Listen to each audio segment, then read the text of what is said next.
One thing I also want to mention, if you have injury in your shoulder here, or here, I'm just going to give the example for the right arm, what can be helpful is, so I'm going to do this without swinging the poi. As I'm coming over the top and I open the hip, another thing that can be helpful I've noticed for myself to help protect my shoulder is, so I'll show you from the side view, is lifting through these muscles in here to come over the top.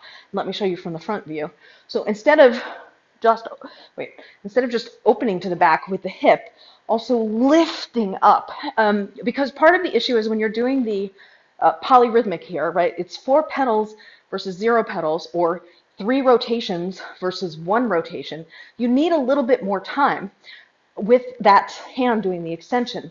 So this extra lift can give you a couple of inches, which, you know, I'm just going to say 2 inches matter.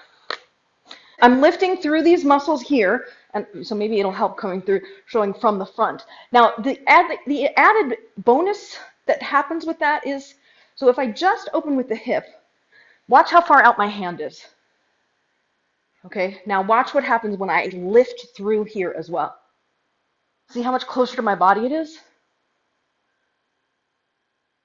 So this is just using my hip and not using the side oblique.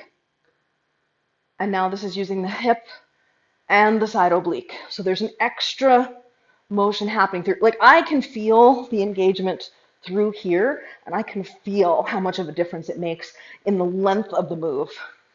If the idea is you want to have enough precision to have a tight tether the whole way through the motion, I think this extra engagement can really help keep it tight and straight.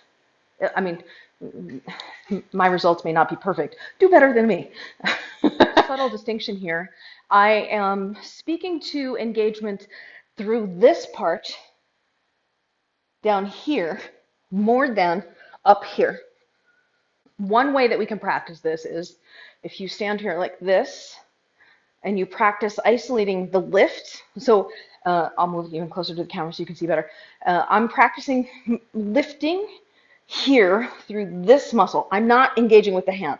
I'm lifting through the core muscle.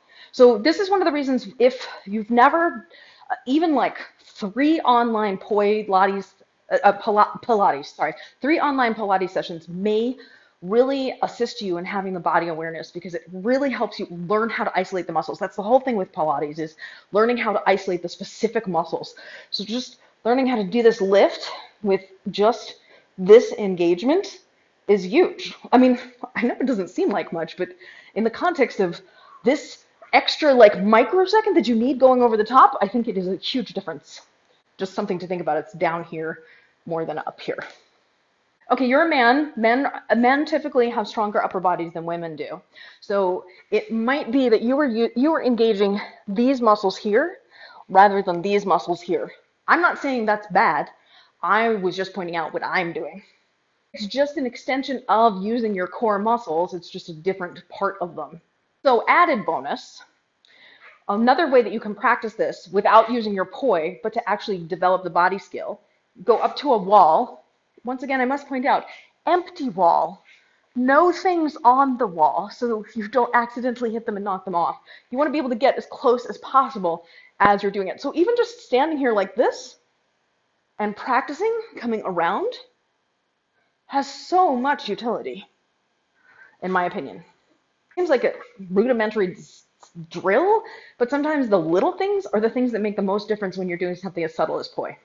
So if you watch me come over the top, again, I'll show you from the back, this is me engaging those core muscles. Notice how much higher up this is than when, so this upper part of the muscle versus just these parts of the muscles down here. See how the arm floats to the side more as opposed to up here more. It's a huge difference, and it's going to change the cleanliness of your line substantially.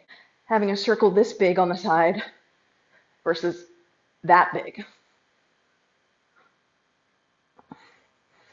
And I don't even know if you can see that, but I can feel it. One distinction that I like to make with the Pilates drill is, so this works well with these particular poi because they're like handles. If you put your poi here as if they're handles, and you imagine yourself twisting like this, so from the side, this is what's actually going on. And this is how you can practice doing the motion without engaging your arms, right? And you should feel your feet lifting on the floor in various ways, but it's this motion here. And then the metaphor that I like to use is, imagine you're a unicorn on a carousel, you have a stick running through you, so all you can do is rotate around this axis, right? You can't, there's none of this lateral stuff. It's just rotation around that same point in space. And so this drill is like, it's a great warm up to do. And if you, for whatever reason, don't have space to do this, I don't know, you're on the tube or something, you're on the train or you're on the bus, this you can do, even though you can't necessarily do this. So you can be practicing your practice, or you're standing in line at the grocery store. You could be doing that, and it'll help you with gaining control of these muscles and practicing the postures that'll support the movement.